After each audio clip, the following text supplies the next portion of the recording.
ঝিনাইদহ সদর কুমড়োবাড়িয়া ইউনিয়ন। এ কয় বিঘা ভাই?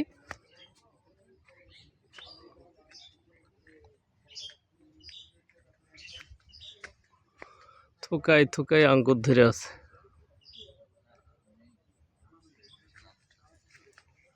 এ কয় বিঘা হবে? তার মানে 1 বিঘার একটু বেশি, তাই না? আপনারা ওনার কয়জন? 3 জন? কে কে? আমি আছি ওইখানে, ওই যে আর দুইজন ওই যে ওখানে দেখলেন, ওই যে হ্যাঁ হ্যাঁ, ওই মোটা ওই ভাইটা আর আরেকজন আছে। উনি কি হারভেস্ট শুরু করেছেন? জি, ওইখানে যে ফলই তো ই করছে। ওই রনি ভাই এই কিনতে পাশে আসছে দেখলাম। এই পাশের গুলো হচ্ছে এখানে মোটামুটি কেটে অনেক সেল হয়ে গেছে, আর ওই পাশে দুই ধাপে কাটিং করা, তো ওই সাইডে গেলে দেখতে পারবেন যে কেমন ধরনের কি sell দরে হয়। এখান ওই থেকে পাশে সেল করতেছেন এখনো কাটা হয়নি একটা ভাই? একদম ওই কর্নারের লাইনে চলে যাবে। প্রাইস কেমন প্রাইস হচ্ছে লালটা?